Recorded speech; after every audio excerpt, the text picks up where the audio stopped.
ले लेंगे। इसी तरीके से सरकार ने कुछ और एसेट्स के ऊपर भी ये लॉजिक लगा दिया, जैसे कि शेयर्स के ऊपर। मान लो एक प्राइवेट कंपनी है, क्या उसकी करेक्ट वैल्यू मार्केट में अवेलेबल होगी? लिस्टेड कंपनी की तो होती है। रिलायंस के शेयर का भाव क्या आपको दिख रहा है? लेकिन कोई प्राइवेट कंपनी का भाव दिख रहा है? नहीं दिख रहा। तो सरकार एक सेक्शन लाई कि अगर अनकोटेड शेयर्स है, ये सेक्शन है सेक्शन 50 CA। अनकोटेड शेयर का मतलब जो शेयर का जो स्टॉक मार्केट में लिस्टेड नहीं है। तो क्या कह रहे हैं, if the consideration receive is less than fair market value, मतलब सर मान के चलो मेरी फेयर मार्केट वैल्यू है 500, पर मैं आपको 100 रुपए का बेच रहा हूं। कंपनी कह रही है ये क्या कर रहा है, मैंने कहा मेरी मर्जी में 100 का बेच रहा हूं। सरकार ने बोला ऐसा नहीं होगा। मैंने अपना शेयर कितने का बेचा? 100 रुपए का। सरकार ने बोला इसकी फेयर मार्केट वैल्यू निकालो। फेयर मार्केट वैल्यू निकली 500। सेल कंसिडरेशन क्या ली जाएगी? 500। सेक्शन पढ़ लीजिए, 50 CA लिखिए और एज इट इज लिख दीजिए। अनकोटेड है, हाँ अनलिस्टेड।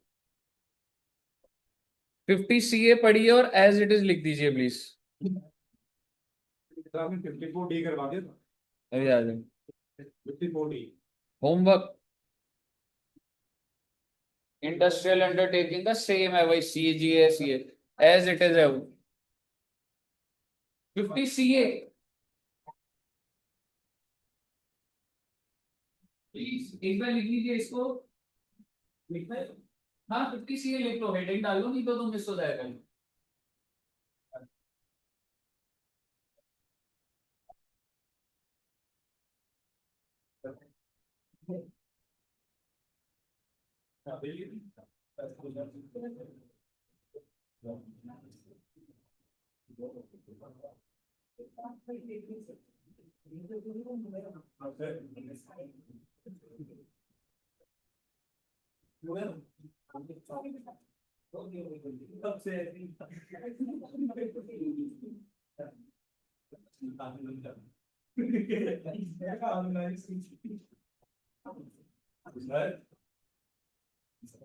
हाँ जी,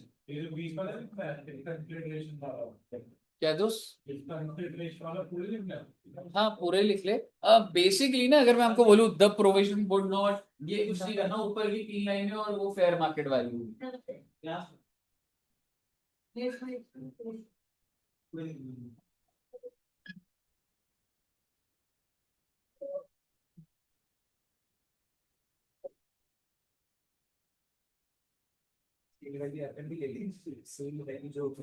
एग्जैक्टली, क्योंकि अगर तू ये बोल रहा है कि तू फेयर मार्केट वैल्यू से कम में बेचा है, तो सरकार कह रही है फेयर मार्केट वैल्यू से सेम।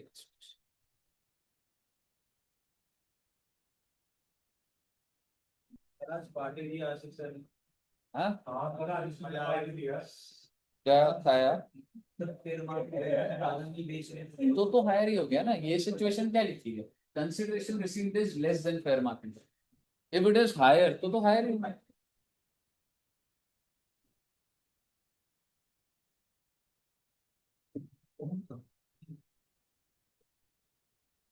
चलिए, आशीष ने क्या पार्टी दी आज? क्या पार्टी दी?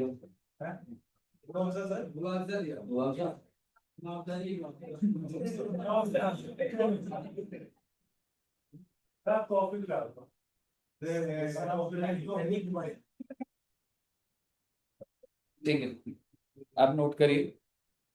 8 बजे पिलाया जाएगा। 8 बजे तक अगर आप पढ़ाई करेंगे,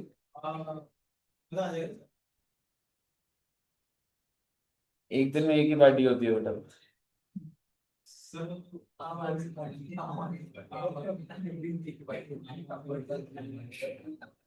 एक शहर में एक ही पार्टी होती है सर। हाँ, और दिल्ली शहर की पार्टी हमारी पार्टी।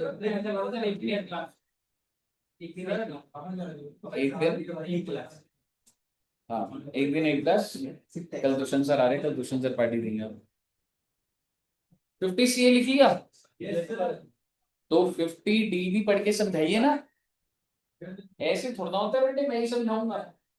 आपको इतना बड़ा लग रहा है बेटे, अभी ऐसे करो क्या सर, वो छोटे छोटे बच्चे हैं। हाँ एग्जैक्टली सपोज करो अगर मैं आपको लैंड एंड बिल्डिंग बेच रहा हूँ, I am selling you land and building, और जो मुझे कंसिडरेशन मिल रही है ना वो डिटर्मिनेबल नहीं हो पा रही। जैसे आपने कोई ज्वेलरी दिया, आपने शेयर्स दे दिए, फैन दे दिया, आपने ऐसे करके करोड़ों रुपए का सामान दिया, पर वो डिटर्मिनेबल नहीं हो रहा।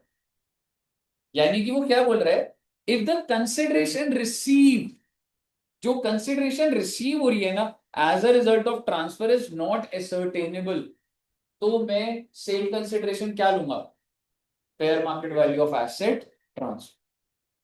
आपको समझ आया मैंने क्या बोला? एज इट इज लिख दीजिएगा। एनी अदर कैपिटल, ये मतलब ये सेक्शन है, ऐसे बीच बीच में आ जाते हैं। एनी अदर कैपिटल एसेट क्या है, 50D।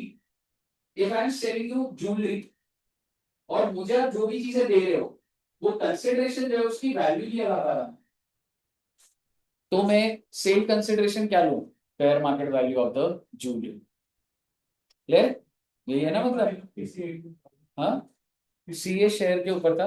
मान ली मैं शेयर जो देखो बेच रहा हूँ वो 100 का बेच रहा हूँ, अनकोटेड शेयर, और उसकी फेयर मार्केट वैल्यू है 500। तो सरकार कहती है कि if the consideration that you are receiving is less than the fair market value, ये देखना, कंसिडरेशन सिर्फ कितना, 100 रुपए, is less than fair market value, तो मैं सेल कंसिडरेशन क्या ले लूंगा, fair market value. Unquoted share, unlisted share, चाहे प्राइवेट हो चाहे पब्लिक हो, लेकिन लिस्ट नहीं हो रखे हो। अरे बोनस छोड़ना, आ जाएंगे, अनलिस्टेड है तो बिल्कुल आ जाएंगे, राइट शेयर आ जाएंगे, जो नाम लेना है ले ले, अनलिस्टेड है नीचे वाले भी लिख लीजिए प्लीज। इसमें बहुत कॉम्प्लिकेटेड वो चीज है, बट अगर पेपर में लिखा आ गया तो वो चीज बस आपको पता होनी चाहिए।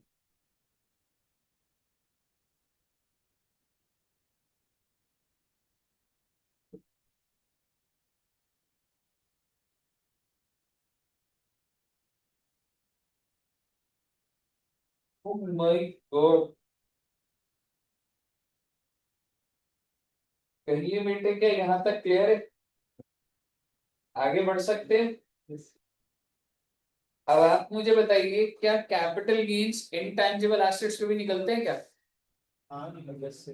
देखते हैं आप कितना घर में पढ़ते हैं। मैंने इंटैंजिबल के बारे में आपको एक लाइन लिखवाई हुई है, क्या लाइन लिखवाई? सबसे पहली चीज, intangible asset is a capital asset. हाँ जी, क्या इंटैंजिबल एसेट कैपिटल एसेट होता है? होता है, बिल्कुल। कौन से सेक्शन में डेफिनेशन दी कैपिटल एसेट की?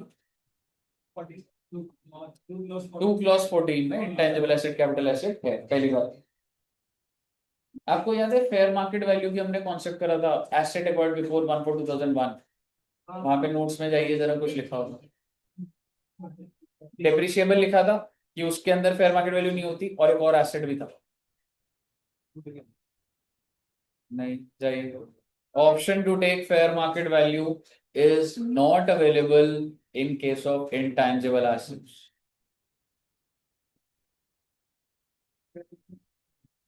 Option to take fair market value जहां हमने एसेट एक्वायर्ड बिफोर 1/4/2001 करा, बट कोई बात नहीं।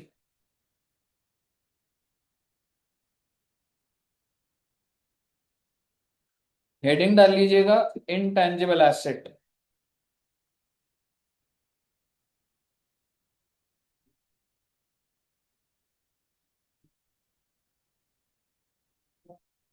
और इनटैंजिबल एसेट पे मैं एक चीज बोल रहा हूँ,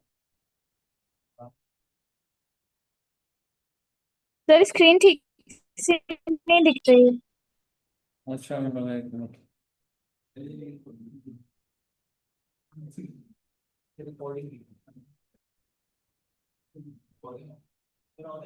चेक कर, हो रही है। अब दिख रही है ठीक से भूमि जी? हाँ जी सर, दिख रही है। ओके, तो मैं इंटैंजिबल पे सबसे पहले ये लिख रहा हूं, option to take fair market value as on 1/4/2001 is not available in case of intangible, okay, अब आप जरा नोट्स ड्रिवन ही रखिएगा चीज को। सर ये इनटेंजिबल एसेट कौन कौन से होते हैं? देखो बेटे, आपको ये नाम याद रखने पड़ेंगे, ठीक है? क्या आप सभी बच्चे गुडविल समझते हो? गुडविल होती है एक चीज, गुडविल बिजनेस की भी होती है और प्रोफेशन की भी होती है, ठीक है जी। मैं उसके बारे में कुछ बात नहीं करना चाहता। ट्रेडमार्क, ये क्या होता है? एग्जैक्टली, लोगों को रजिस्टर करना, ठीक है, तो ट्रेडमार्क होता है। देन ब्रांड नेम, ऑब्वियसली वो नाम आपने देखा है, जैसे स्टारबक्स है। अब जाने एक इंसान ने खोला था सरदार जी बख्श, हाँ उस पर केस करा स्टारबक्स। ये एकदम इमीडिएट जो लोगों को पता है वो सरदार जी बख्श से लोग रिलेट कर रहे हैं, कॉफी पीने जा रहे हो। समझ रहे हो? होता ही नहीं होता। जैसे आप देखते हो कभी कभी, जैसे ब्रांड तो एडिडास है, लेकिन एडिडास के सिमिलर वर्ड्स के भी तो बिक जाते हैं। हाँ ठीक है, सो बेसिकली ब्रांड नेम को रेप्लिकेट कर दिया जाता है और हो जाता है। देन राइट टू मैन्युफैक्चर और प्रोड्यूस और प्रोसेस एनी आर्टिकल और थिंग, आपके पास कोई राइट है कि आप वो चीज प्रोड्यूस मैन्युफैक्चर कर सकते हो। ये कैसे हो सकता है, आपको क्या लग रहा है? हाँ एग्जैक्टली, जैसे अदानी है, आपको क्या लग रहा है अदानी के पास जो भी, या रिलायंस के पास जो भी कॉन्ट्रैक्ट्स हैं वो करने का उनको सरकार ने राइट दे रखा है। समझ रहे हो? तो वो इंटेंजिबल, उसका खरीदा होता है उन्होंने राइट। जैसे 4G 5G 6G स्पेक्ट्रम है, ये राइट ही तो है जो खरीदते हैं वो। Right to carry on any business और प्रोफेशन। टेनेंसी राइट, ये क्या होता है बच्चे? हाउस प्रॉपर्टी होगा बच्चों का ना? हाँ अच्छा, आप आप किराए पे रह रहे हो, जो आप रेंट पे, जैसे एडू जंक्शन रेंट पे करता है, क्या वो टेनेंसी राइट है? क्या इंटेंजिबल क्रिएट हो रहा है? मान लो मैं 1.5 लाख रुपए किराया दे रहा हूँ महीने का, तो 1.5 लाख का इंटेंजिबल क्रिएट हो गया। वो तो रेंट है जी, तो खर्चा है जी। टेनेंसी होता है, आपने हाउस प्रॉपर्टी में देखा था, लमसम पेमेंट दूंगा मुझे बाहर नहीं निकालेगा, standard rent, rent control act. समझ रहे हो आप क्या बोल रहा हूँ? कि टेनेंसी राइट होता है, मैं कुछ पैसे ये जो दे रहा हूँ इसकी वजह से अब आप मुझे बाहर नहीं, मैं हूँ किराएदार ही, किराया मिलता रहेगा आपको, लेकिन अब आप मुझे बाहर नहीं निकालो 50 साल तक, 100 साल तक, whatever. Tenancy right, some extra payment जिस वजह से मुझे कोई और फायदे मिले उस प्रॉपर्टी से।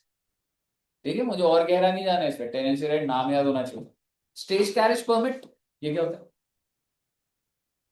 एक बात बताइए, ये जो स्ट्रेट बस है इधर जाती होगी ना नेहरू प्लेस के इधर, कौन से नंबर की बस जाती है? 500, 440। तो कभी कभी ऐसा होता है 440 में जाना तो सीधा है, पर वो ड्राइवर कह रहे नहीं यार आज राइट ले लेता हूँ और आज कैनॉट प्लेस चला जाता हूँ।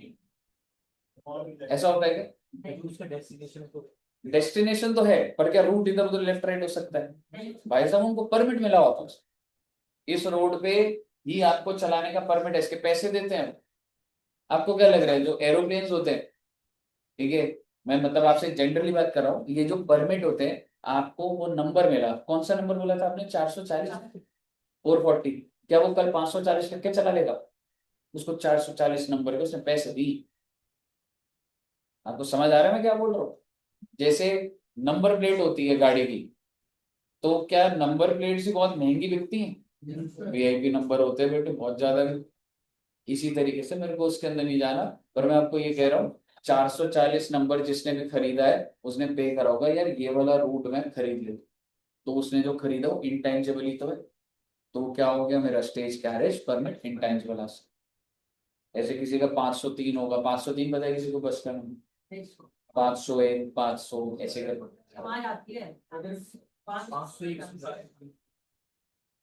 इधर उधर जाती है, आगे बोला ही नहीं आपने है। ईशा पूरा नहीं जाती, इतना सोच के बोला गलत।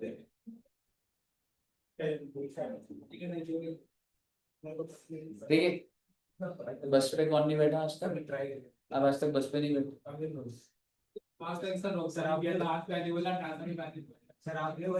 हाँ? हम लोग जब जाते थे क्लासेस लेने, ट्यूशन से कार पे जाते थे, सर के पास कार था, हम लोग के पास बाद में। Dushyant sir was born rich. Sir के फादर मतलब मिल्क फूड पता, मिल्क फूड के ग्रीन कलर के बॉक्सेस नहीं होते, घी के डब्बे। दुष्यंत सर के फादर जनरल मैनेजर थे मिल्क फूड। ये ओनर हो गया। हाँ, नहीं मैं सच बोलूंगा ना, जनरल मैनेजर। उनके घर में बहुत सारा मिल्क फूड के बॉक्सेस होते थे, उसमें कैश होता था। सच्ची कह रहा हूँ मतलब। मम्मी बोल रही है आज दाल में घी डालूंगी, घी की पैसा इन पर यहाँ ना घी का पैसा। यार सर मतलब अच्छी बात है, सर स्टार्टिंग से ही होती है। पैसा का लिखा हुआ है। और एक और चीज होती है बेटा, लूमार्स। ओ माय गॉड, लूमार्स क्या होता है? ये ना टेक्सटाइल कंपनीज में होता है। इतनी मशीन्स लग सकती हैं, उसका परमिट लिया जाता था, पेमेंट करा जाता था कि टेक्सटाइल इंडस्ट्री। अब इतना अंदर हमने नहीं जाना, हमें नाम याद रखना है। लूमार्स क्या होता है? टेक्सटाइल इंडस्ट्री से रिलेटेड कुछ परमिशन लेनी पड़ती है, आप इतना कपड़ा बना सकते हैं, इतनी मशीनें लगा सकते हैं, उसके लिए लमसम पेमेंट सरकार को जाती है। तो वो क्या चीज हो गया आपका? लूमार्स। मुद्दे की बात ये है, आपको ये सारे नाम पहली बार याद होने चाहिए, समझ रहे हो? जैसे कि सबसे पहला कौन सा था, दूसरा, तीसरा, तीसरा कौन सा? Brand name. चौथा, वेरी गुड, आंसर दिए जा रहे हैं, स्क्रीन पे आंसर है, दिए जा रहे हैं तुम्हें। और अगला, राइट टू, यस जी, क्या है चौथा वाला? Right to, right to carry on any business और प्रोफेशन। पांच पर टेनेंसी, स्टेज कैरेज एंड लूमर। मुद्दे के बाद ये है, अगर तो आप इसको परचेज करते हो, देखो बेचोगे, सेल प्राइस तो है मेरे पास, क्वेश्चन के अंदर सेल प्राइस पे एनालिसिस थोड़ा ना आएगा that you sale sold goodwill patent, वो तो सेल कंसीडरेशन है। सवाल ये होगा कॉस्ट क्या ली जाएगी। तो ये मैंने क्या लिखा है बच्चे? Purchase price, purchase price, purchase price. ये सारे के सारे आप अगर आपने परचेज करे हैं तो कितने का परचेज करा बताइए ना। मेरा आपसे सवाल है, गुडविल परचेज करी जाती है? बिल्कुल बिल्कुल। एक कंपनी है, उसकी वर्थ है 100 रुपए, मैंने 150 में खरीदा, तो मैंने उसकी गुडविल कितने में खरीदी? 50 रुपए में। जितना भी एक्सेस में पे कर दूं, यही था ना। लेकिन क्या कई लोगों की गुडविल सेल्फ जनरेटेड हो सकती है? जैसे कि आप मुझे बताइए, क्या एड्यू जंक्शन की गुडविल है? मैं देख रहा हूँ ध्यान से कौन कौन क्या कर रहा है। आप इतने अच्छे बच्चे, अगर आप बच्चे आए हो तो गुडविल तो ऑटोमेटिकली बढ़ जाती है ना? स्वास्थ्य की आपकी बात नहीं चल रही है। क्या एडू जंक्शन की सेल्फ जनरेटेड गुडविल है? तो अगर मतलब मैं ये बोलना चाह रहा हूं, तो मैं इसकी कॉस्ट कैसे निकालूंगा? जैसे हम लोग कॉस्ट ऑफ एक्विजिशन की बात करें, तो क्या सेल्फ जनरेटेड की कुछ कॉस्ट निकाली जा सकती है या निल हो जाएगा? निल हो जाएगा। अगर आप खरीदते हो एक्चुअल में, आपके पास वो डॉक्यूमेंट है तो परचेज कॉस्ट है, नहीं तो अगर सेल्फ जनरेटेड है, निल निल निल निल निल निल निल। सर स्क्रीन एक सही नहीं बात है। ये होगा, एक बार ध्यान से सुनना, इंटेंजिबल एसेट खरीदा तो परचेज कॉस्ट, सेल्फ जनरेटेड से निल, यही है ना। लेकिन मैं आपसे बात कर रहा हूँ cost of improvement. Cost of improvement कैसे होता होगा? वो भी एक तरीके का, मतलब ऐसे थोड़ा सा वेग कॉन्सेप्ट मानिए, but cost of improvement of goodwill of business क्या है बच्चे? निल। लेकिन क्या मैंने प्रोफेशन के बारे में लिखा? प्रोफेशनल्स की cost of improvement of goodwill is infinite.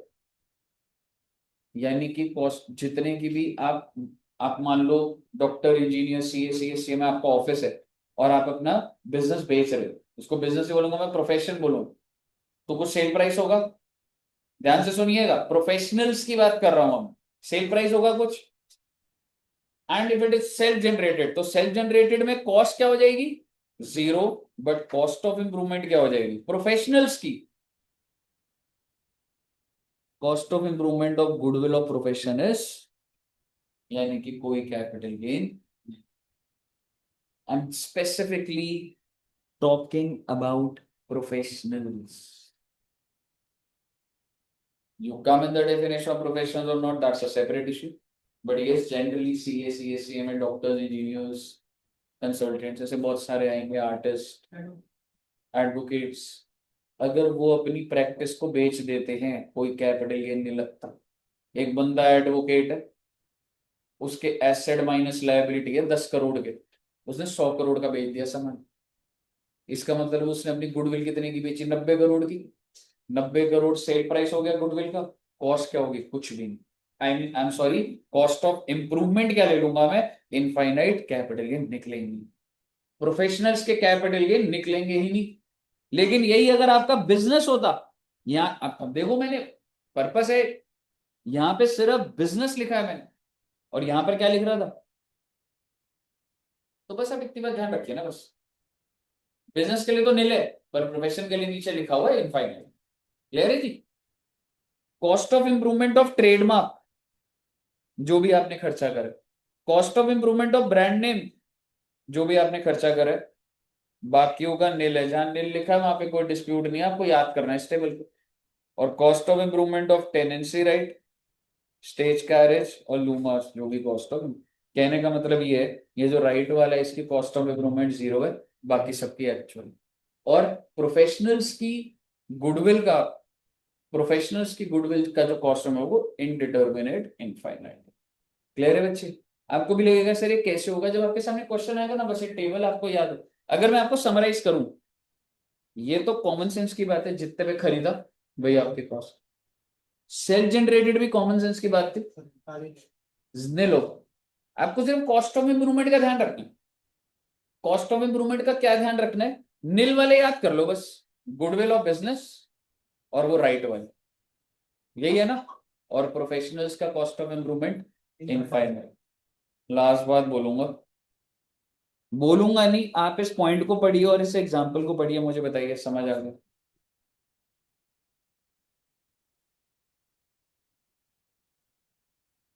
Sir screen half show हो रही है, पता नहीं क्यों। बाकी बच्चे भी बताओ एक बार, हाफ शो हो रही है क्या? ये मत पढ़ना, ये पढ़ना, सॉरी, गुड गुड। बाकी बच्चों को ठीक शो हो रहा है? No sir. एक सेकंड,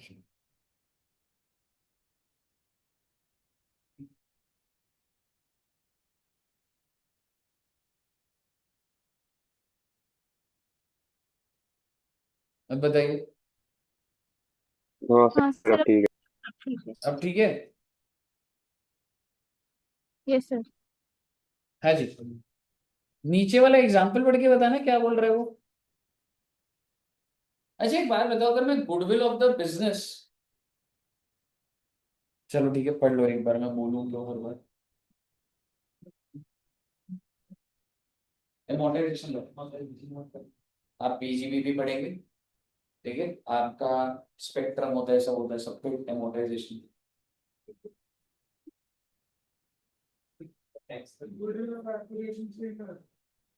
आपने गुडविल एक्वायर कितने पे करी, और आपको ना, अब मैं आपको बोल देता हूं, ये डेट ना एग्जैक्ट है। पहले ऐसे बोलूंगा, गुडविल पे आज के टाइम पे एमोर्टाइजेशन नहीं मिला, this is very specific. I am not talking about patents, copyrights, trademark, right to carry on business, right to manufacture, लूमर्स, टेस्ट कैनोस के बारे में बात नहीं कर रहा मैं, स्पेसिफिकली गुडविल की बात कर रहा हूं। गुडविल के ऊपर एमोर्टाइजेशन बंद हो चुकी है पीजीबीपी में भी, लेकिन कब तक थी, 31 मार्च। तो भाई जब तू 30 लाख रुपए का बेनिफिट, कितने की डेप्रिसिएशन क्लेम कर चुका है गुडविल की, बोलो ना। आपने गुडविल खरीदी कितने की, जिसमें से 30 लाख का डेप्रिसिएशन मिल गया, तो कितने रुपए अभी भी आपको बेनिफिट नहीं मिला, तो कॉस्ट 70 ही बोलूंगा मैं। कल को जब आप इस गुडविल को बेचोगे तो मैं 1 करोड़ कॉस्ट क्यों बोलूं, उस 1 करोड़ में से 30 लाख की तो डिडक्शन दे दी मैंने आप, यानी कि आपकी कॉस्ट क्या हो जाएगी। अब जैसे अगर मैं इधर ही बना दूं, मान लो सेल प्राइस कितना है, 5 करोड़, गुडविल को जो मैंने बेचा है वो 5 करोड़ का बेचा है। अब हम मुझे बताइए, लेस कॉस्ट कितनी करूं बच्चों में, 70, because up to 31st March, whatever deduction has been claimed will be reduced from the cost of acquisition. कई हिसाब से कोई दिक्कत? अब आप मुझे बताइए, गुडविल की सारी बातें हो गई और इसके ऊपर ना कोई क्वेश्चन ऐसा खास नहीं है, बट एक जगह पे ये आपको समझाना बहुत जरूरी था, नहीं तो अगर आप मॉड्यूल में देखते ना हमको कुछ समझ ही नहीं आना था। अब मुझे बताइए, अभी नोट करेंगे या आगे बढ़े? नोट कर लो मेरे हिसाब से। देखिए, इंटैंजिबल का यहाँ से नोट कर लीजिए।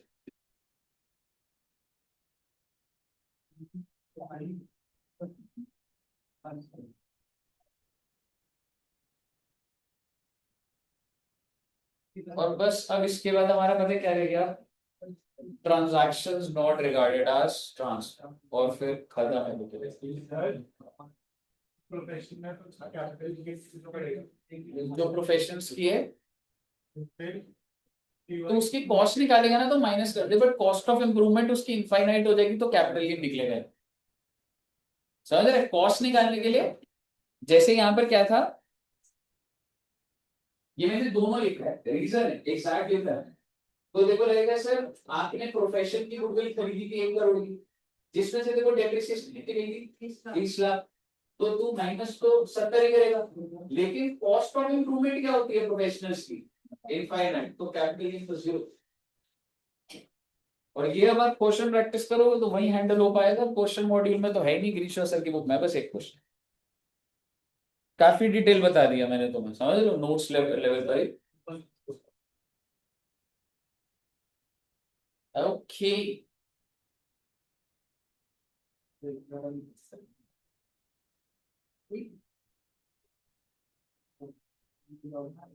दोस्त बेटे इसके बाद लास्ट टॉपिक खत्म। कोशिश लास्ट टॉपिक बढ़ाएगा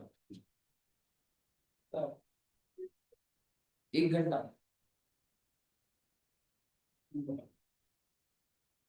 हो जाए।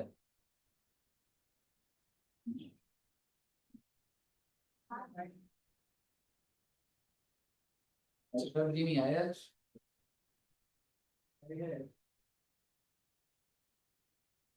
सीएस के बच्चे बहुत कम आते हैं, पायल जी, श्रेया जी।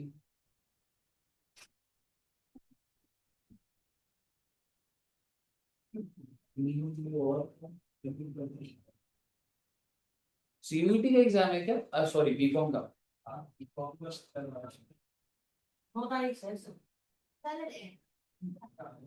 ये हर बार अपने बताते हैं पायल के काम। मेरा है 4 5 10 4 5 10 पढ़ लिया आपने? पहले कौन से भाई देख हम कौन सा बीकॉम तो इधर ऐसी कौन सा राइट वो साइड बीकॉम तो कौन ही पढ़ता है, पर ऐसा आप सीए में भी तो नहीं सोच रहे?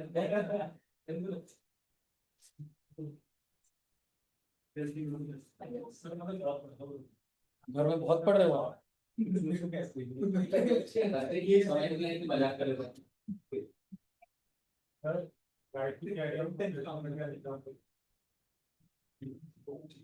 तेरे को right to carry on business और प्रोफेशन का तेरे को राइट दिया जा रहा है कि ये प्रोफेशन सिर्फ आप ही चलाओगे भारत देश में, उसके लिए तो मेरे को 5,000 करोड़ सरकार द्वारा।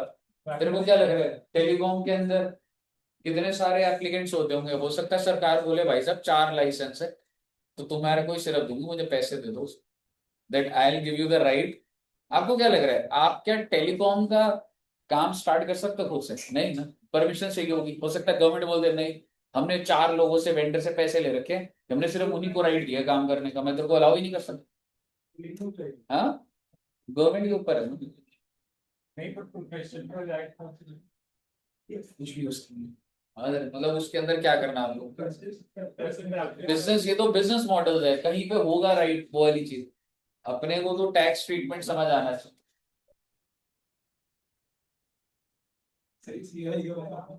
हाँ जी, पता है ऐसे ये का मतलब सर मैं तो टीचर ही पूछ रहा था ये पता है मेरे बहुत नारी हो गया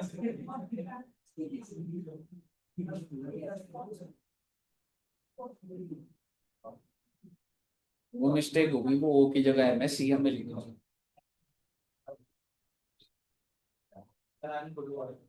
जल्दी लिखो प्लीज।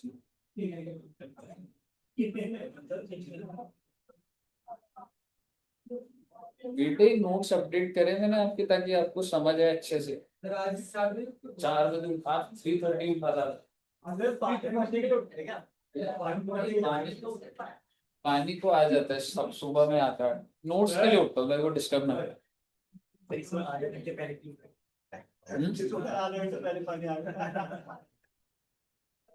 मैं सही में नोट्स के लिए सुबह उठता हूँ, मजाक 4 बजे उठता हूँ। आपको मजाक लग रहा है वो ठीक है। सर एक दिन तो सोते नहीं हूँ, 4 बजे उठ जाते हैं। हाँ? आनी है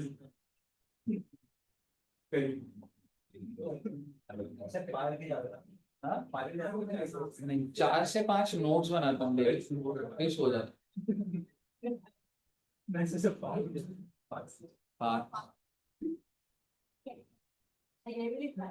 हाँ जी, ये गुडविल का पॉइंट है, नहीं है ये? ओ यार, गुडविल का पॉइंट ही नहीं है ये। मेरे को लगा इसको ऊपर लिखवाया ना बॉक्स में। हाँ, ऐसे तो है बॉक्स वाले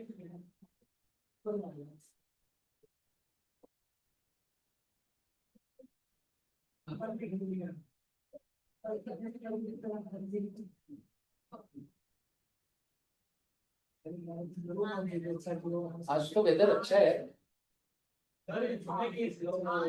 पूरा लिख ले भाई, बिल्कुल बिल्कुल पूरा लिख लो। हम तो बात में खेलेंगे, आप वॉलीबॉल शुरू कर दो। बॉल ही नहीं पकड़ रहा है ये, देखो। पढ़ाई में भी वही हाल है, खेल में भी वही।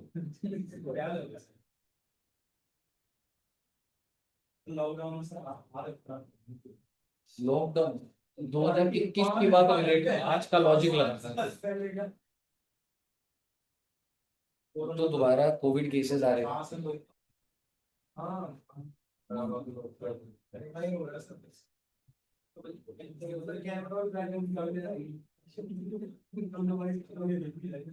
सिंगापुर में काफी केसेस थे।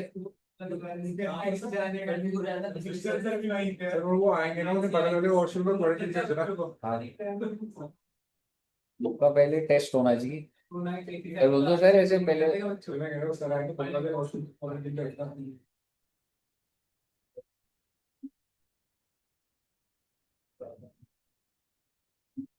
लिख लिया बच्चों ने,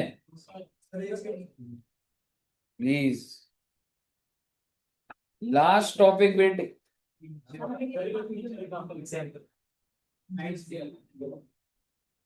फिर आप आजाद है। Capital gains next Saturday test होगा, 10 दिन पहले बताएगा। 10 दिन पहले। 10 दिन मैं क्या फुल कोर्स टेस्ट ले रहा हूँ? एक चैप्टर का टेस्ट है 5 नंबर के लिए। चैप्टर भी तो बड़ा है। सर 5 दिन मैंने भी एग्जाम कैसे लोग सर 5 मार्क्स के 5 नंबर का है तो क्वेश्चन पे तो 5 मार्क्स के एग्जाम में। हाँ, 5 के 5 क्वेश्चन, 5 दिन पहले कैसे उससे पढ़ूंगा। 5 नंबर का है तो टेस्ट होगा ना।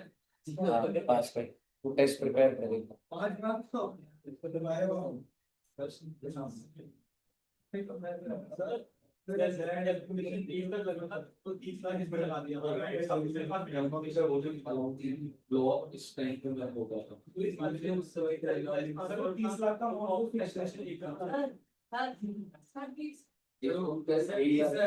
आपने बताया notes Jungkook is very innocent. Hindi में कुछ बोल रहे हैं बच्चे लोग Given that यही है, this man release the एक asset है बहुत पहले खरीदा, इतना depreciation लग गया, तो cost 70 होता है, तो फिर नहीं लगेगा, इधर ये लिखा ही नहीं होता 1 करोड़ cost करो।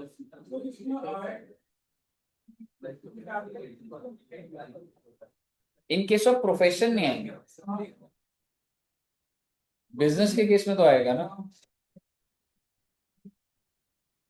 तो जो 30 लाख का अमाउंट है एग्जाम्पल है, 20 लाख भी हो सकता है, 15 भी हो सकता है।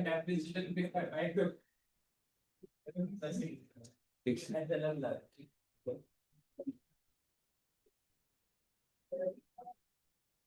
चलिए, अब मैं आपके साथ बातें करनी स्टार्ट कर दूं।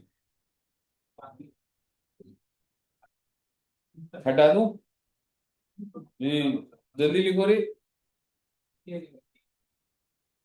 सब थोड़ा left left left left left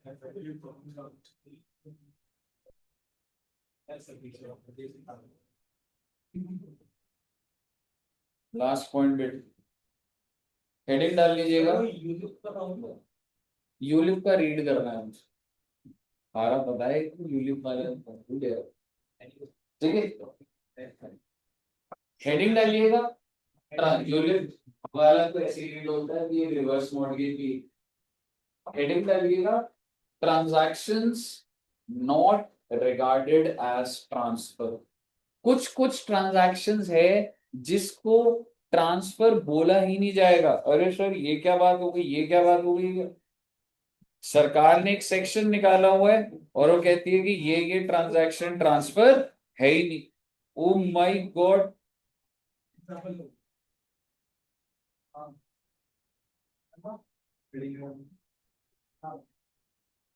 capital gain किस पेज से था, किसी को आइडिया? 400 में था ना? 400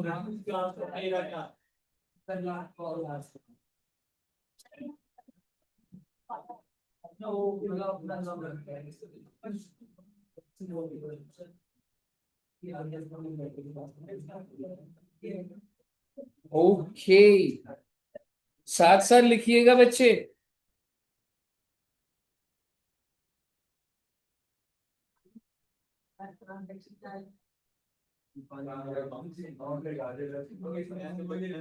ट्रांजैक्शंस नॉट रिगार्डेड एज, क्या आप में से कोई बच्चा बताएगा ये सेक्शन 47 बोला ना मैंने आपको?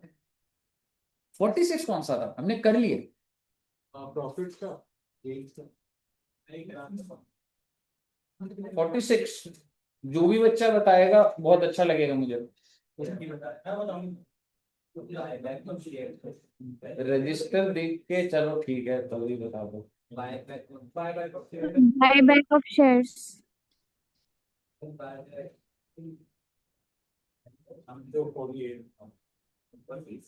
बायबैक थोड़ा होगा यार।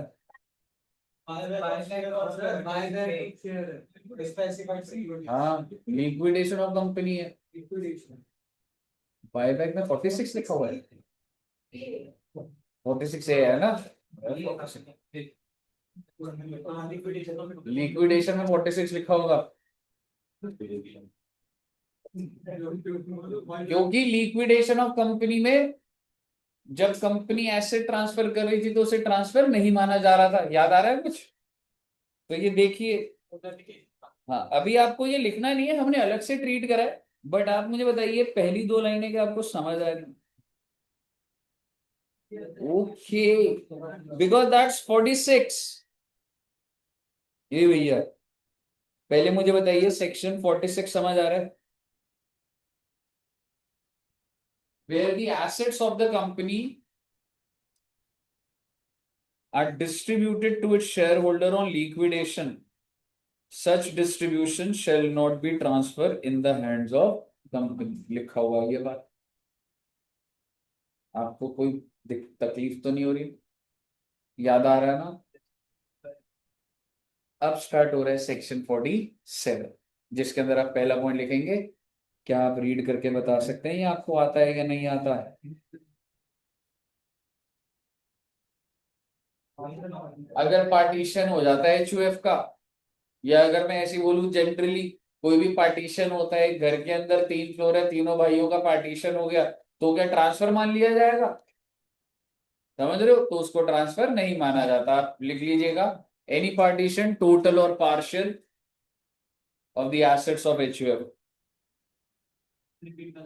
एकदम exactly, any distribution of capital asset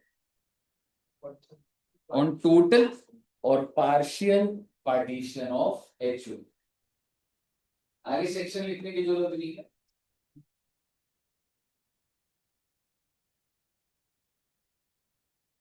अगला भी लिख दीजिएगा और समझा भी दीजिएगा।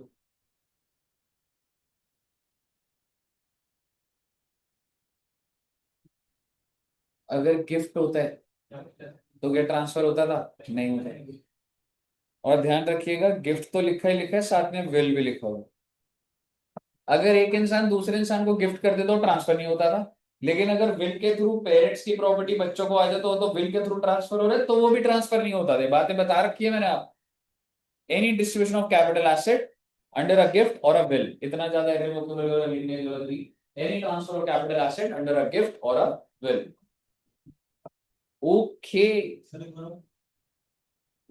any transfer of capital asset under a gift or a will।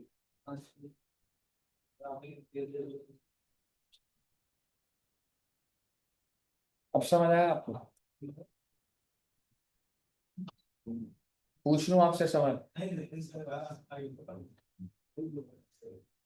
तो ये तो बहुत सारे पॉइंट है, मैंने गलती से नीचे स्क्रॉल कर लिया। मैं जा रहा हूँ 22-23 पॉइंट है, उसमें भी सब पॉइंट्स हैं। अरे हो जाएगा यार। अरे यार सर, अरे नहीं हो जाएगा, हिम्मत रखो यार। पॉइंट नंबर 4, सारे पॉइंट नहीं करना है आपने। सही नहीं कह रहा हूं, सारे पॉइंट नहीं करना। हाँ जी, आइए नेक्स्ट पॉइंट की बात कर रहा हूं। आप सभी बच्चे होल्डिंग और सब्सिडरी समझते हो? वेरी गुड, आप तो बहुत इंटेलिजेंट बच्चे हो। होल्डिंग कंपनी ने सब्सिडरी कंपनी को अगर ट्रांसफर करा कैपिटल एसेट तो क्या ये ट्रांसफर माना जाएगा? आंसर इज नो, अगर कुछ कंडीशन फुलफिल होती है तो। कंडीशन क्या है? इनके बीच का जो रिलेशन है वो 100% होना चाहिए। 100% holding, transfer capital asset to 100% subsidiary. और दूसरी कंडीशन है, सब्सिडरी कंपनी जो है इंडियन कंपनी होनी चाहिए, यानी कि जिस कंपनी को एसेट मिल रहे हैं वो बाहर की कंपनी नहीं होनी चाहिए, फॉरेन कंपनी नहीं होनी चाहिए।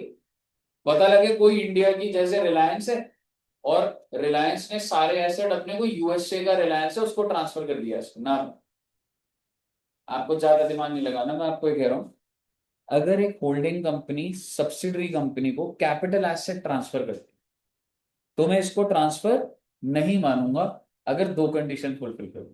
और सर ये सर कंपनी को क्या हेल्प कर रहा हूं? अरे सर होल्डिंग सब्सिडी 100% है सर, उनको लैंड एंड बिल्डिंग ट्रांसफर करने दो ना, हमारे ऊपर कैपिटल गेन को लगा दो। हाँ तो नहीं लगाऊंगा, ट्रांसफर नहीं मानूंगा इसको। अगर आपका रिश्ता कितने परसेंट होना चाहिए और जो कंपनी रिसीव कर रही है वो भारत देश की कंपनी होनी चाहिए। होल्डिंग कौन सी भी हो मुझे उससे मतलब नहीं, जो company the company receiving the asset should be Indian company.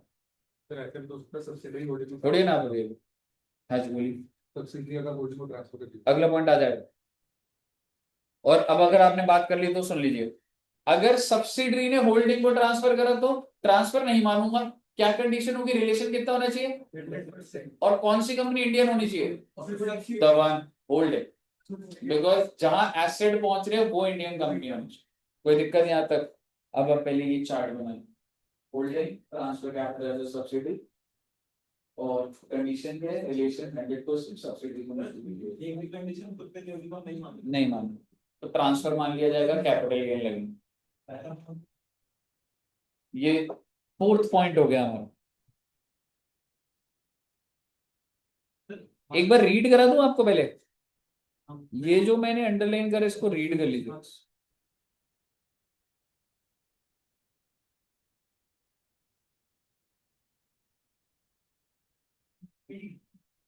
हाँ जी,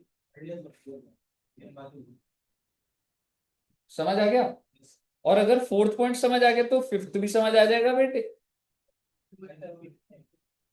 हाँ हाँ, ये कंडीशन लिखी हुई है, any transfer that by company towards 100% subsidy provided the subsidiary company is an Indian. मैंने बस उसको चार्ट में समझा दिया है जी। हाँ जी, लिखना है, लिख लीजिए। बस बेटे खत्म होने वाले हैं पॉइंट, होने वाले हैं। सर टोटल कितनी पड़ी? 12-13 पॉइंट है टोटल। नीचे बंदा है कि जो दिखा रहा है? सारे नहीं करने सही में अच्छा सर नहीं हाँ।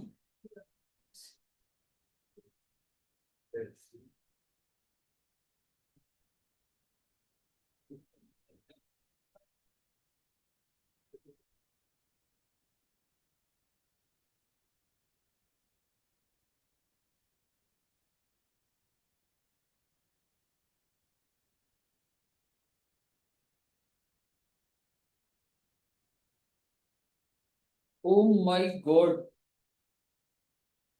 पॉइंट नंबर 4 और 5 हो गए नहीं सर प्लीज।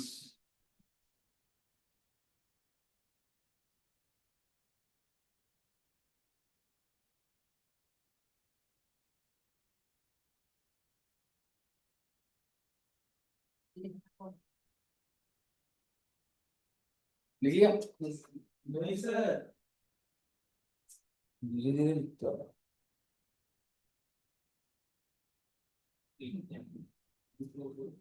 सिक्स और एट से कौन सा 6 और 8 सिखाऊंगा, बोलू? Point number 6, what do you mean by amalgamation? दो कंपनी, पहली बात मर्जर अलग वर्ड होता है, वो बड़े बच्चे हो रहे धीरे धीरे, और अमेलगमेशन अलग होता है। क्या फर्क होता है ये हम देखेंगे जिंदगी में, but let me tell you the exact meaning of amalgamation. हाँ जी, A plus B equal to C। दो कंपनियां हैं, ओल्ड कंपनी बंद हो जाएंगी और एक नई कंपनी खोलेगी, दिस इज अमालगमेशन, एकदम स्पेसिफिक नाम। हाँ ऐसा भी होता है एक कंपनी दूसरी को खरीद ले, लेकिन उसे एब्जॉर्प्शन बोला जाता है। यानी कि ऐसी जनरली बोल रहा हूं आपको, अगर A plus B equal to A, that's called absorption. इतना गहरा नहीं जाने का अपने को सिर्फ अमेलगमेशन के एंगल से देखने का है। मर्जर अकाउंटिंग का नॉर्म होता है कुछ, वो भी आपको अभी नहीं बता सकता। अमेलगमेशन के अंदर अकाउंटिंग करी जाती है in the nature of merger. अभी वो ऐसे समझ नहीं आएगा। मुद्दे की बात यो है, क्या मैं ए और बी को कह सकता हूं ये कंपनियां बंद हो रही हैं, तो इसको बोला जाता है अमालगमेटिंग। और जो नई कंपनी होती है उसको बोला जाता है अमालगमेटेड।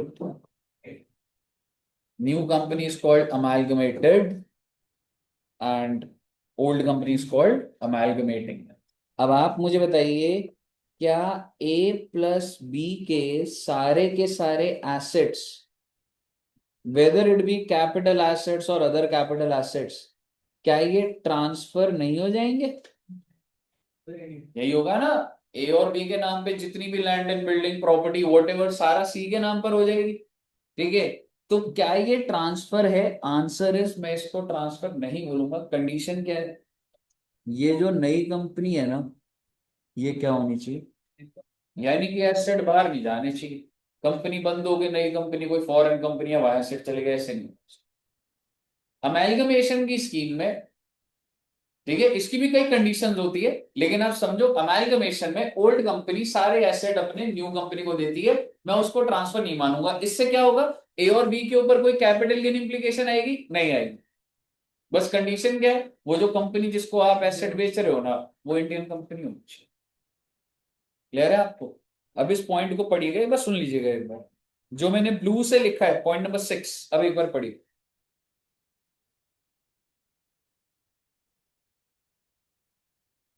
एनी ट्रांसफर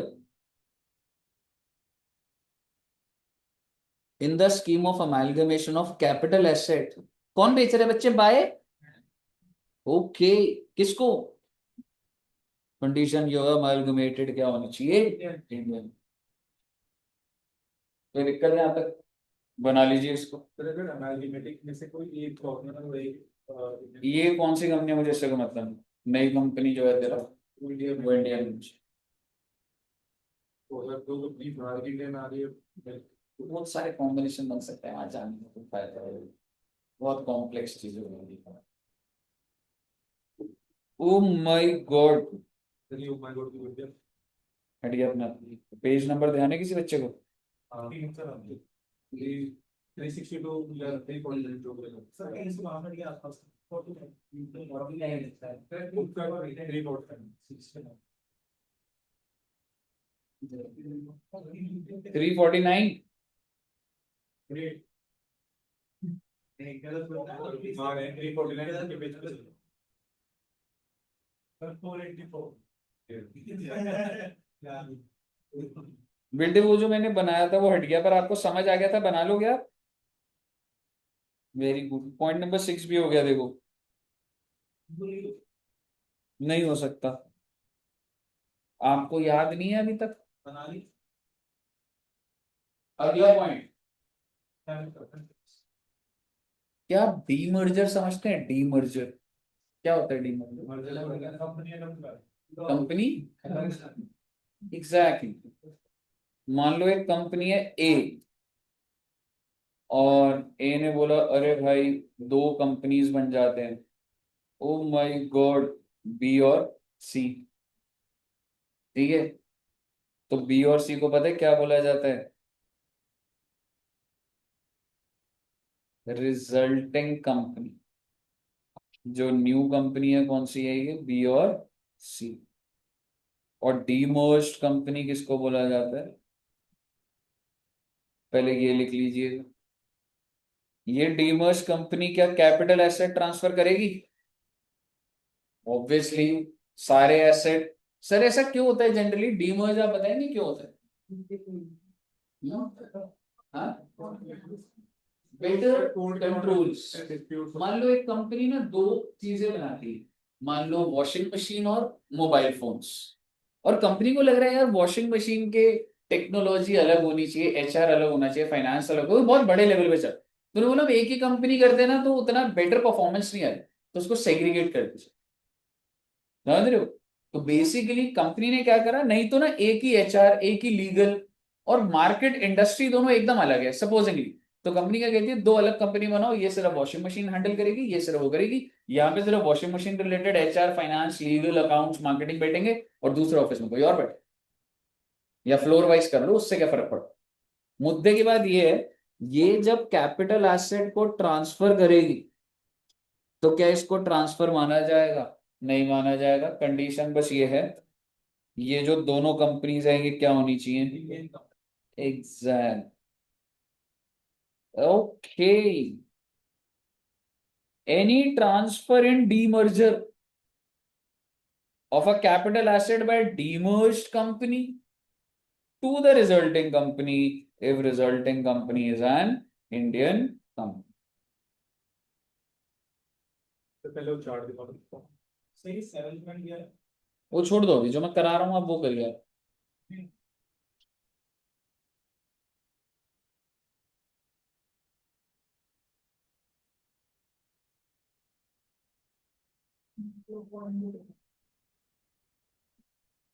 कहिए साहब जी, क्लियर है? वो बीओसी वो क्या बोला आपने? Resulting company. हाँ 8.8। सर थोड़ा सा हाँ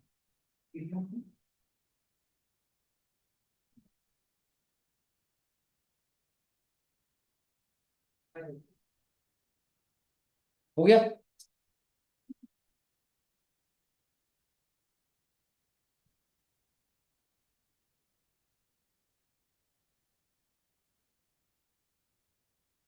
एक बात बताओ,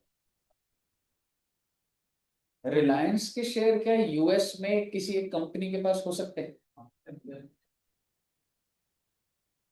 और क्या हो सकता है, वो जो यूएस में जो कंपनी है वो बंद हो रही हो और वो यूएस की एक और कंपनी को बेच रही हो सामान।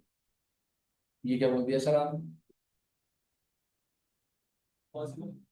रिलायंस के शेयर है और बाहर एक कंपनी है, कंपनी ए। कंपनी ए जो है बंद हो रही है, बाहर की। कंपनी बी वही बाहर की, वो बंद हो रही है। और एक नई कंपनी खुल रही है वहां पे कंपनी सी। तीनों कंपनियां कहाँ की है? बाहर की। भाई मैं जो इंडिया का सेटअप है बाहर का बना दिया मैंने वो। अब आप मुझे बताओ क्या सारे के सारे एसेट फॉरेन कंपनी जो है ए और फॉरेन कंपनी जो बी थी वो किसको बेच देगी? सी। बाहर ही हो रही है ट्रांजैक्शन यूएस। लेकिन जब वो बेच रही है तो अपनी प्रॉपर्टी बेचेगी, कोई दिक्कत नहीं, घर जो जो बेच रही है कंपनी बेच। रिलायंस का शेयर भी तो बिक रहा है, क्योंकि उनकी बैलेंस शीट में रिलायंस का शेयर भी तो है। और रिलायंस का शेयर तो इंडिया का कैपिटल एसेट है। तो क्या कैपिटल, क्या इसको ट्रांसफर माना जाए? जी। क्या बोल रहे हो सर आप? Point number 7।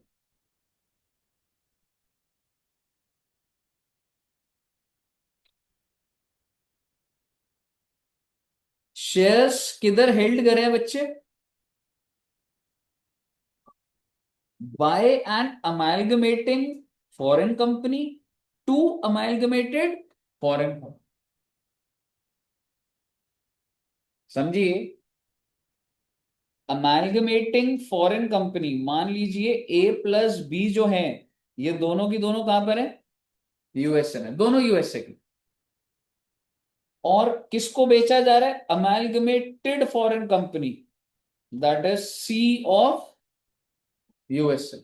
बाहर डील हो रही है, दो कंपनियां बंद हो रही है जा, लेकिन जो ये कंपनियां बंद हो रही थी इनके पास रिलायंस के शेयर्स पड़े हुए, इनके इन्वेस्टमेंट है, इनके लिए इनकी बैलेंस शीट में इन्वेस्टमेंट आ रही।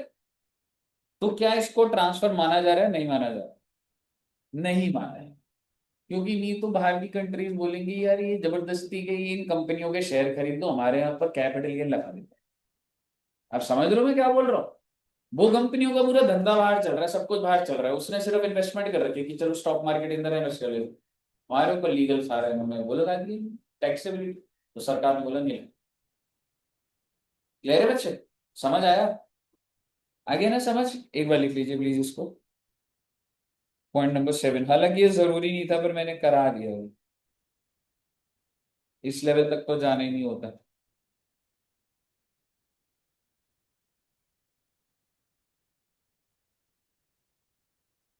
और अगर सब्सिडी हो तो फिर कुछ फर्क पड़ता है? हाँ जी, सर हाँ जी, ये सिर्फ स्पेसिफिक केस है जी। इसके अलावा आप जो भी मॉड्यूलेशन कर लो ट्रांसफर बोला जाएगा बस। कई और भी है बिकॉज तो मिला के शेयर अगर होल्डिंग पहले आप सोच लो, ए और बी को मिला के होल्डिंग। कई दोनों सर लेकिन जैसे ही होल्डिंग का फ्लैट का खा रही बात है मुझे दूसरी कंपनी को देखता है लेकिन प्राइस वाली कंपनी का क्या इन्वेस्टमेंट है, डेढ़ तो रिलायंस में 5 करोड़ शेयर है। इस कंपनी ने शेयर ले रखा है, वो अपने आप को बेच रहा है, मैं क्या कहूँ उसमें? तो उसके फ्लोट हो रहे थे शेयर। क्लियर है बच्चे? अच्छा एक बात बताइए, आपके पास रिलायंस के शेयर है, बहुत अच्छी बात है। रिलायंस बंद हो रही है और रिलायंस को एडू जंक्शन खरीद रहा है। मुझे बताइए क्या ऐसा हो सकता है? नहीं कुछ भी हो सकता है बेटे, एनीथिंग इज पॉसिबल। होगा होगा ना कभी तो होगा बेटे। हाँ, अच्छा आपने तो मजाक कर ही बड़ा। रिलायंस तो छोटा हो जाएगा ना, हैंडलिंग कौन है? हाँ? हैंडलिंग कौन है? Handling non-handling is टेंशन बात कर you are studying non-happening। एक बात बताइए, आपके पास रिलायंस का शेयर है, रिलायंस की कंपनी बंद हो रही है, आपको मेल आया because you were the owner, और आपको पता लगा किसने खरीदा रिलायंस के शेयर को? Edu junction. अब आपको, अब आपके जो शेयर थे रिलायंस के वो खत्म हो जाएंगे, उसकी जगह कौन से शेयर मिल जाएंगे? ये भी तो ट्रांसफर ही है ना, in your hands. You were the owner of shares of Reliance और उसके बदले आपको क्या मिल गया? Shares of edu junction. क्या ये ट्रांसफर नहीं? क्योंकि शेयर्स कैपिटल एसेट होते हैं, कैपिटल एसेट खत्म होने के बदले आपको दूसरा कैपिटल एसेट मिल रहा है, तो ट्रांसफर ही तो आपके हैंड्स में। लेकिन आप मुझे बताइए पब्लिक परेशान हो जाएगी नहीं हो जाएगी? सरकार ने बोला इसको ट्रांसफर नहीं मानेगी, तुम्हारे पास रिलायंस के 5 लाख के शेयर थे, तुम्हें क्या लग रहा है मैं तुम्हें कितनी वर्थ के शेयर दूंगा? 5 लाख के दूंगा, मान लो मैं 6 लाख के भी दे दूं, पर तुम्हारे हैंड्स में कैपिटल गेन बिल्कुल भी नहीं है, क्योंकि इसको ट्रांसफर ही नहीं माना जाएगा। मैं आपकी बात कर रहा हूँ, शेयर होल्डर की बात कर रहा हूँ। शेयर होल्डर के डीमैट में क्या होगा, उसके पास आ रहे थे इतने शेयर ऑफ रिलायंस, जब रिलायंस बंद हो जाएगी तो उसकी जगह क्या लिखा हुआ आ जाएगा, इतने share of Edu Junction. So will it be considered as transfer? No. Clear है जी? अब इसको पढ़ेंगे आराम से। Any transfer by share holder, जी अब कीवर्ड ट्रांसफर किसने करी है बेटे? Share holder in the scheme of amalgamation. Like Reliance बंद हो गया प्लस वोडाफोन बंद हो गया, उसकी जगह क्या खुल गया? Edu junction. Held by him in the amalgamating company. Can you tell me the name of amalgamating company? Reliance Industries. तो अमेलगमेशन की स्कीम में अगर आपका कैपिटल एसेट जो कि शेयर्स है, अगर वो खत्म हो जाते हैं तो उसको ट्रांसफर नहीं। प्लीज खत्म होने वाले बेटे। पॉइंट बताना कौन सा लिखना है? पॉइंट नंबर 9 क्या हुआ? खत्म होने वाला? हाँ, पॉइंट नंबर 9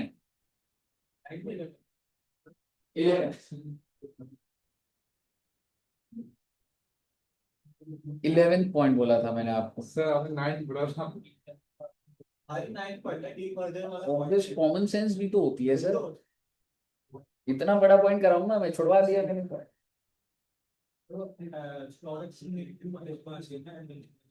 हाँ हाँ होगा, वो भी होगा। तो हम लिस्टेड है, आपको पता नहीं है अभी तक? सर्च करो एक बार, एडू जंक्शन शेयर प्राइस क्या भाव है? 9800 का शेयर है तो। माइनस में क्या है? हाँ जी, मैंने कह रहा था कि जो एग्रीकल्चर में शेयर होल्डर मतलब कितना क्यों क्या दिक्कत हो रही है? आप इधर पढ़ते हो, आपको कोई दिक्कत आ रही है? शेयर होल्डर अब बनोगे भी नहीं आप। क्या दिक्कत होगी शेयर होल्डर? अमेलगमेशन का जो अप्रूवल होता है ना, वो शेयर होल्डर से लिया जाता है, तो सारी फॉर्मेलिटीज हो चुकी। तो नए शेयर होल्डर आएंगे फिर नए क्यों आएंगे? तो ओल्ड वालों को क्या बोला जाएगा, जाओ? वही कह रहा हूँ। ऐसे नहीं होता। तो रिलायंस वाले को उनके चेंज हो रहा है ना, फिर चेंज हो रहे, रिलायंस को खरीद लिया, क्या बड़ी बात है? रिलायंस को खरीद लिया ब्रो, तो शेयर होल्डर से सबसे थोड़ा ना वही वो कहाँ जाएंगे? तू अग्रवाल स्वीट्स को खरीद लेगा तो अग्रवाल स्वीट्स का जो ओनर है उसको बस तेरे शेयर। यार अभी आपने अमेलगमेशन नहीं करा ना, आप समझ नहीं पा रहे हो। ओनर से ही तो डील हो गई मेरी। यार आपके पास रिलायंस के शेयर है, तेरे पास आज 5000 के शेयर है, मैं बोल रहा हूँ भाई रिलायंस का बिजनेस पूरा खरीद लिया मैंने, गिरले पकड़ 50,000 रुपए पकड़, तो शेयर होल्डर है अप्रूवल। अब तू रिलायंस खत्म हो गई, अब तेरे पास शेयर किसके आगे? एडू जंक्शन के आगे। धंधा तो वही चल रहा है भाई। अभी ऐसे समझ नहीं आया, बड़ा समझे तो होता है, बिल्कुल लॉजिकल। हाँ हो जाएंगे, अगर रिलायंस खरीद ली तो स्टॉक एक्सचेंज में भी आ जाएंगे, क्या होगा? होगा वो तो ऑब्वियस बात। कहिए, क्लियर है? नेक्स्ट लिखिएगा, आपको ध्यान है बच्चे, सोवरीन बॉन्ड्स। ये क्या लिख रहे हैं? Any transfer of sovereign bonds issued by RBI being an individual, मतलब ये सोवरीन बॉन्ड्स है आरबीआई के, अगर आप इनको बेचते हो तो ट्रांसफर नहीं माना जाता। प्लीज लिख लीजिए इसको। रिपीट कर दो। Any transfer of sovereign gold bonds issued by RBI under the sovereign gold bond scheme by an individual is not transfer. समझ आ गया? सोवरिन गोल्ड बॉन्ड्स होते हैं, देखें? गोल्ड देखा है कभी? अरे मैंने मेरे को समझना ही नहीं है। सही भाई, सही बात है सर। ये ना हाँ सर, हाथ Gold. देखा है वो बाद आपके हाथ में देखेगा। बीइंग एन इंडिविजुअल, प्लीज लिखिएगा, जल्दी लिखिए please.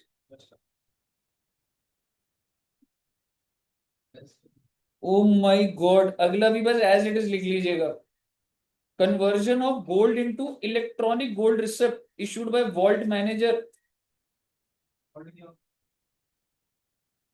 Vault manager, one who manages, vault होता है जो तिजोरी का रखवाला करने वाला, उसको वैसे वॉल्ट बोला।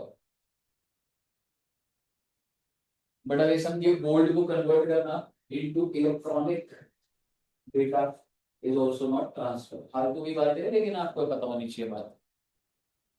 फटाफट लिखिए, डिजिटल गोल्ड, बिल्कुल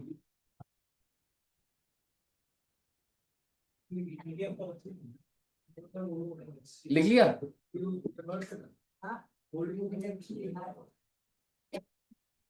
बस बेटे 2-3 पॉइंट रह गए और खत्म फिर। हिम्मत रखिए प्लीज थोड़ी सी। कौन सा वाला?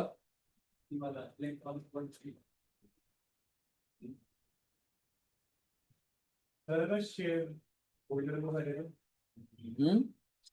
में फिजिकल शेयर है 70 बैंक अगर तभी भी मानता हूं अगर कोई मेरा है फिजिकल था 3 बैंक में था कन्वर्ट कर दो। It is not transfer. कौन सा वाला? गोल्ड वाला पेपर्स एक्चुअली फिजिकल गोल्ड है और तू उसको मेंट करवा के सरकार आपको एक गोल्ड सर्टिफिकेट दे देती। ठीक है, तो क्या है कि कन्वर्जन जो है वो ट्रांसफर आंसर है,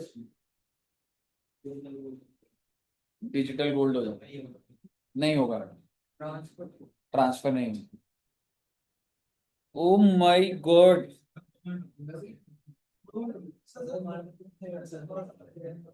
आपको पता है टीपू सुल्तान की स्वॉर्ड किसके पास? टीपू सुल्तान, टीपू सुल्तान की स्वॉर्ड विजय माल्या जी के पास है।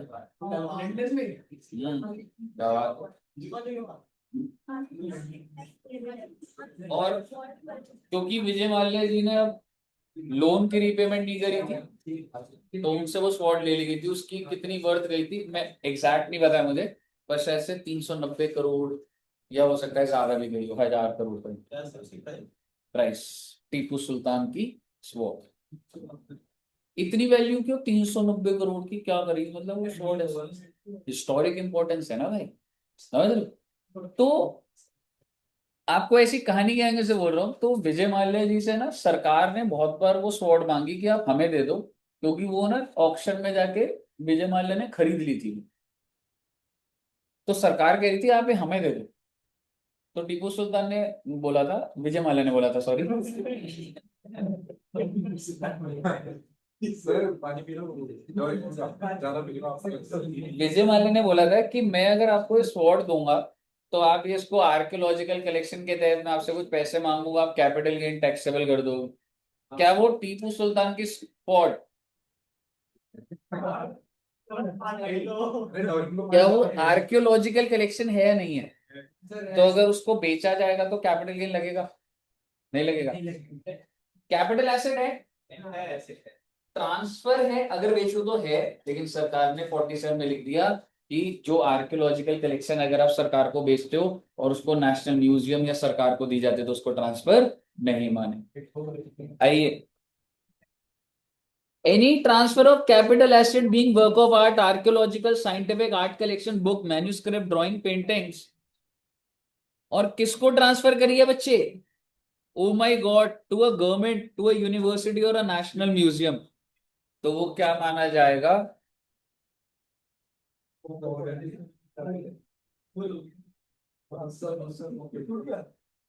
टीपू सुल्तान की स्वॉर्ड। ठीक है, पॉइंट नंबर 3 जहां पे लिखा है बस 2 आप लिख लीजिए और डन है आपका फिर ये वाला पॉइंट। 2-3 पॉइंट रह गए बस, खत्म कर। क्या करूं, होमवर्क दे दूं? बोलो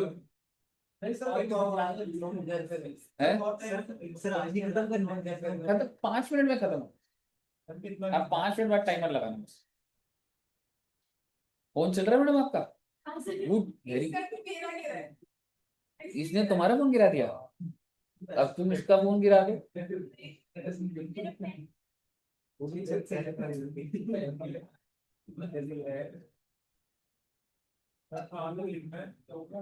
जहां तक अंडरलाइन करा हुआ है खत्म बेटे खत्म। मोस्ट इंपॉर्टेंट पॉइंट तो अब आया, ये सब तो इंपॉर्टेंट ही नहीं थे। फिर वही पहले करा सकते बताओ।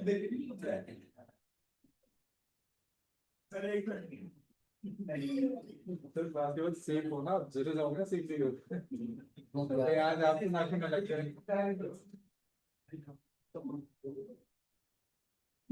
फ्राइडे है कल। कल क्या कराऊंगा तुम्हें? अकाउंट्स कराऊंगा कल, बहुत टैक्स करा दिया तुमने। कल अकाउंट्स के 2-3 स्टैंडर्ड करा दूंगा। ठीक है मैडम।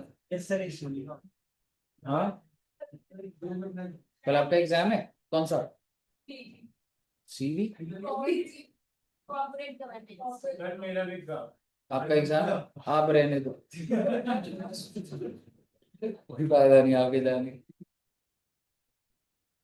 चलिए, अगर आपके पास ऑलरेडी डिबेंचर्स हैं और मैं आपके डिबेंचर्स को कन्वर्ट करके डिबेंचर्स दे दूं, या मैं डिबेंचर्स को कन्वर्ट करके शेयर्स दे दूं, क्या ट्रांसफर होगा?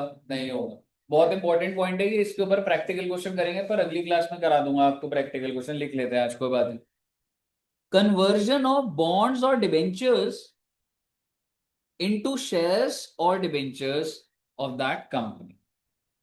अगर आप अपने बॉन्ड्स या डिबेंचर्स को शेयर्स या फिर डिबेंचर्स में कन्वर्ट कर देते हो तो ये ट्रांसफर नहीं होता। भाई साहब, इसका इंप्लीकेशन अच्छे जाते हैं, मैं लिखवा देता हूँ। ठीक है, पर एक क्लास और लगा लेंगे, कल देख लीजिए। कल हो ना हो। अच्छा, कल हो तो 12:30 से पहले हो जाए।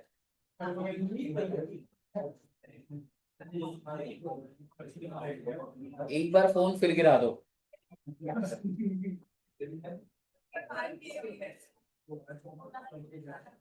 ओ माय गॉड। सर एक लास्ट पॉइंट उसका कलम, क्या पॉइंट लिखा है दीपक जी, एक बार समझाएंगे आप? Deepak ji, exactly, preference share into equity share, will it be treated as transfer? But preference share into preference share, yes it is transfer. Equity to equity, yes it is transfer. सिर्फ जो ये लिखा हुआ है, सिर्फ ये चीज ट्रांसफर नहीं है, लिख लीजिएगा। और बेटे आपका सेक्शन 47 सारा का सारा खत्म।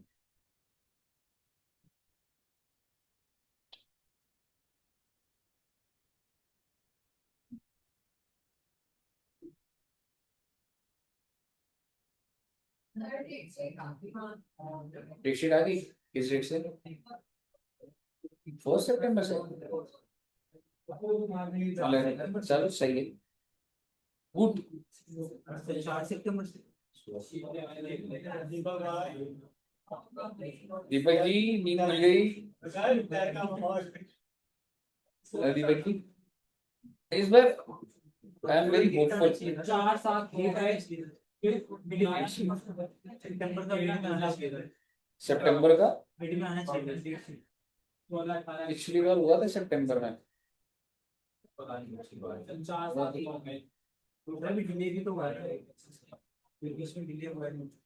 वो तो यार अभी ऑफसेट कर देते हैं। मुझे बताइए, क्या यहाँ तक हो गया बच्चों का? Very very very good. रुक जाइए जरा, भी हेडिंग डालिएगा रिवर्स मॉर्टगेज। बिल्कुल, अभी देखेंगे, अभी देखेंगे। हाँ जी, खत्म करके ही जाएंगे यार आज, ऐसे थोड़ा यार। और क्या? 5 रुपये टाइम लगाने को था हमने। 5 रुपये टाइम लगाने को था। हाँ लगाया था। हाँ बच गया मेरे को। कितना टाइम बचा है? एकदम नेगेटिव में लगा।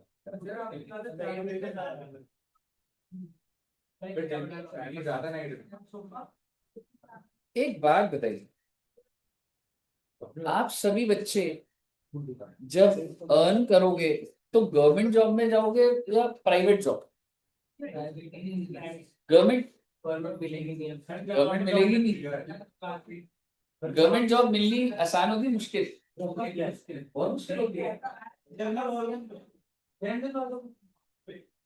अच्छा लग रहा है गवर्नमेंट जॉब गवर्नमेंट जॉब मेरे बच्चों को गवर्नमेंट जॉब गवर्नमेंट में ही मिलता है गवर्नमेंट जॉब में मजा नहीं आता अब तो नहीं बोल सकते ना निकाल दियो क्या बोल रहे सर आपको मेरे साथ भी मिल जाएगी अरे मतलब आपको मिल के समझ जाएगी सर सर टोन गलत हो रही है मैंने ना आपको मिल के हमसे मिल जाएगी इसका कहना है, आपको मिल गई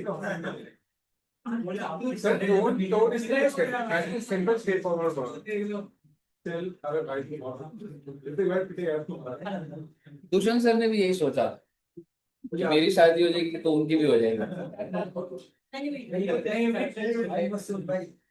सोल एंड पीस ठीक है। अच्छा एक बात बताओ, प्राइवेट जॉब करोगे या बिजनेस या गवर्नमेंट जॉब? जो करूँ प्राइवेट सरकारी हाँ हाँ क्या कह रहा है? कोई प्लान नहीं है ऐसा जहाँ पे पैसे मिल रहे हैं वो आपको क्यों हायर करेंगे? अब एक बात बताइए, जब आप 60 इयर्स के हो जाएंगे या अभी ऐसे होंगे कुछ सीनियर सिटीजन्स जो अब अर्न नहीं करते लेकिन उनके पास एक घर है, बहुत ही ज्यादा बड़ा घर, 20 करोड़ का घर। ओ माय गॉड, पेंशन नहीं आती।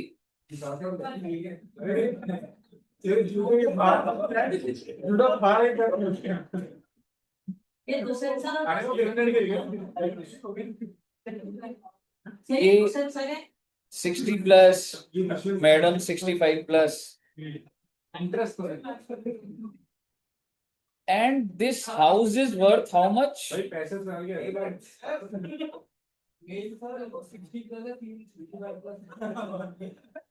अरे काट तू की भी है क्या अरे जूता एक रुपया वो भी फटा हुआ वो क्या है वो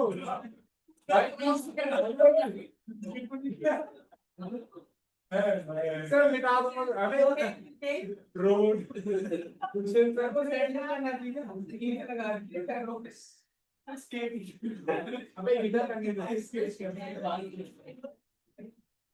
सर ये बारिश से चोट लग रहा है जो भी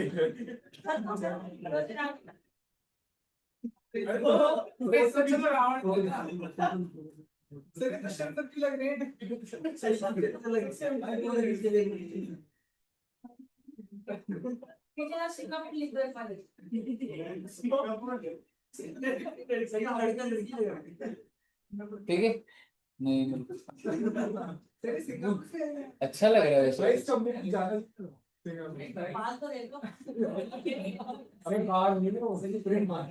अच्छा इनके ना जो इनके 2 बच्चे भी हैं। बना दो सब बना दो बच्चों को मैसेज आएगा सर ये कह रहा है लड़की बीच में से गंदी है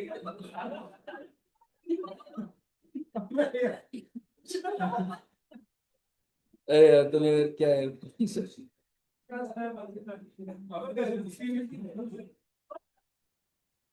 अबे भाई इसका एक तरह लगभग चलिए आइए कॉन्सेप्ट देखिएगा। ठीक है, कॉन्सेप्ट पे आते हैं हाँ बस ठीक है ठीक है। आइए एक बात बताइए, ये जिस घर में रह रहे हैं ना वो कितने रुपए का घर है? ये लग नहीं रहा ठीक है, इनकी हालत उनको पढ़ाने दो यार। इनको बच्चों को घर से बाहर फोकस लूज हो रहा है एकदम से, मन वैसे नहीं तू पढ़ने नहीं दौड़ाने दे रहे। सर आपकी ड्राइंग बहुत अच्छी है और ये जो अर्न करते हैं ना नील, दोनों के दोनों हस्बैंड वाइफ क्या कुछ अर्न कर रहे? नहीं माय गॉड, बच्चे यूएसए में है लेकिन बेटे वो पैसे ही नहीं भेज रहे बेटे। ओ माय गॉड, क्या पैसे आने चाहिए नहीं आने चाहिए? आने चाहिए। लेकिन आप मुझे बताइए, क्या आजकल की जनरेशन ऐसा करती है नहीं करती? यस सर करती है। करती है ना। आपने इतनी ऐसे कंफर्म्ड होके कैसे बोल सकते हैं? आप ही हो बेटे वो जनरेशन। नहीं मैं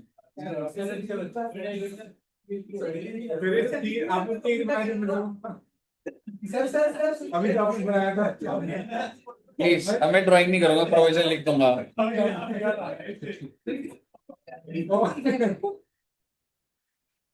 यार मेरे को प्लीज पढ़ाने दो, बहुत अच्छा टॉपिक है ये। ऐसा लग रहा है हाँ कोई भी देख रही है सर पांच ना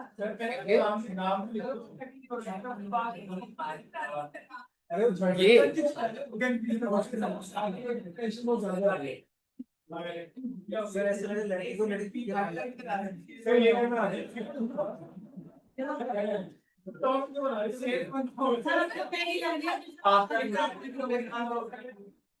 अरे अब ओल्ड एज में वाइट बाल हो जाते हैं ना।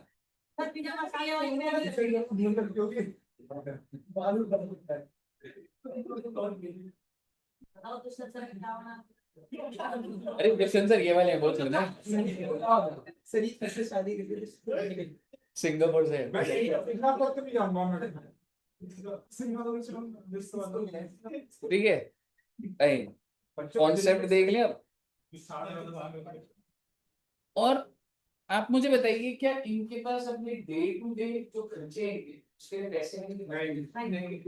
और क्या ऐसे पेरेंट्स होंगे जिनके बच्चे उनको पैसे भेज ही नहीं रहे? यार एरो तो बनाया मैंने।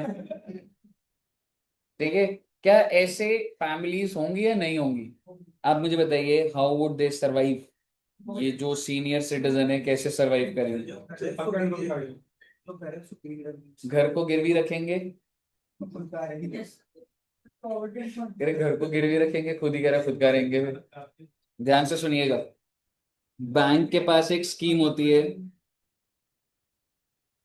इस स्कीम को बोला जाता है रिवर्स मॉर्गेज स्कीम। जो आपने बोला ना कि घर को गिरवी रखेंगे, जी हाँ, 20 करोड़ के जो प्रॉपर्टी के पेपर होंगे वो अब किसके पास रहेंगे? बैंक के पास। और बैंक इनको हर महीना एज पर देयर रिक्वायरमेंट, हर महीना इनको 50,000 रुपए पर मंथ, या वैल्यू वैसे इतनी बड़ी है, आप ये लगा लीजिए हर महीना 2 लाख रुपए पर मंथ देगा, जब तक ये जीवित है। क्योंकि इनके पास कोई कमाने का साधन नहीं है, सीनियर सिटीजन है, कौन नौकरी देगा बेटे? ना प्राइवेट ना सरकारी, कुछ भी नहीं। लेकिन दे हैव अ प्रॉपर्टी जो इनके नाम पर है, तो ये उस प्रॉपर्टी को गिरवी रख रहे हैं, that's called reverse mortgage, and bank will give them 2 lakh rupees each month. अब सवाल ये है कि ये जो 2 लाख रुपए इनको मिलते जा रहे हैं, मिलते जा रहे हैं, मिलते जा रहे हैं, सबसे पहले इसका tax treatment, is it taxable और is it exempt? Answer is exempt. First time. आपके हिसाब से इनको कब तक मिलते रहेंगे? जब तक ये जीवित। मान लीजिए ये दोनों के दोनों 10 साल तक जीवित रहे, तो क्या आप मुझे बता सकते हैं टोटल पेमेंट बैंक ने इनको कितनी कर दी? 10 साल इंटू 12 महीने, और हर महीने कितना? 2 लाख। ओ माय गॉड, 2,40,00,000। सर दोनों में से एक नहीं, दोनों एक साथ। नहीं मैं कह रहा हूँ दोनों में से तो 2 लाख रुपए मिलेंगे सर। दोनों में से एक हुआ मतलब? दोनों में से एक दोनों में से एक तो मिलेगा। तो भी 2 लाख, ये तो स्कीम पे डिपेंड करता है, मैं बैंक से नहीं, ये तो स्कीम के ऊपर डिपेंड करता है। अगर दोनों में से किसी एक, कोई एक एक्सपायर होता तो स्कीम के अंदर की बात है, मुझे क्या पता। मुद्दे की बात ये है कि इनको पैसा मिलता रहेगा for their survival. Vote is, जो भी अमाउंट ये सीनियर सिटीजन को मिलेगा, दैट्स नॉट टैक्सेबल, फर्स्ट है। लेकिन इन case of their death, property किसके पास है? बैंक के पास है। समझिए जरा बात, क्या इसका मालिक बैंक बन गया? नहीं ऑप्शन करा।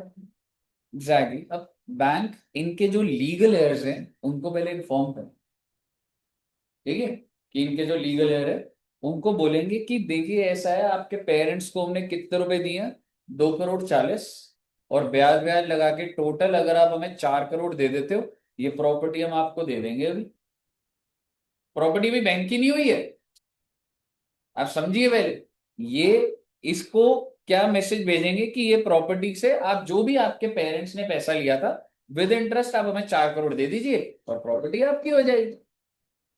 लेकिन अगर ये लोग पैसा नहीं देते तो प्रॉपर्टी किसकी हो जाती है, बैंक की हो जाती है। समझिए भाई। तो सवाल ये है कि अगर तो 2 करोड़ 40, तो आप मुझे बताइए अगर तो इसने पेमेंट कर दी मान लो 3 करोड़ की, तो प्रॉपर्टी किसके पास आ गई, बच्चों के पास, अंडर अ गिफ्ट और विल। और क्या मैं इसको ट्रांसफर बोल दूंगा, ट्रांसफर नहीं बोल सकता मैं, एग्जैक्टली मैं इसको ट्रांसफर नहीं बोल सकता। पहले यहां तक क्लियर है आपको। तो बेसिकली अगर तो इन्होंने पैसे चुका दिए, ये लो जी आपके प्रॉपर्टी के पेपर, आपके पेरेंट्स के भी बच्चों के पास आ गई अंडर अ गिफ्ट और विल, आ गई आपके पास। लेकिन सवाल ये है कि अगर ये कोई रिवर्ट ही ना करे, ये कुछ पेमेंट ही ना करे, तो अब क्या होगा?